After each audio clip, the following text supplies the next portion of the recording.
Žal je zmanjkalo res eno mesto, čist malo po času, ampak tako pač je, s tem se je treba zdaj sprijazniti in loviti v B-finalu čim boljšo uvrstitev.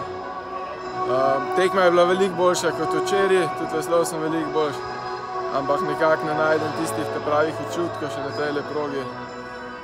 Tudi zanimivo je, da so kljub dobrim pogojem so časi vseh tekmovalcev zelo slabi. Ampak vsak dan je malo boljši, tako da jutri upam, da je še boljši. Žal je pa polfinale. Zdaj že mimo in se treba gledati za naprej. Čolne imamo v bistvu 3 in so vsi identični, tako da to ni vplivalo. Tako kot sem rekel, v bistvu samo veslanje je bilo boljše kot včeraj. Več pa trenutno takoj po tekmi še ne vem, moram še malo analizo narediti.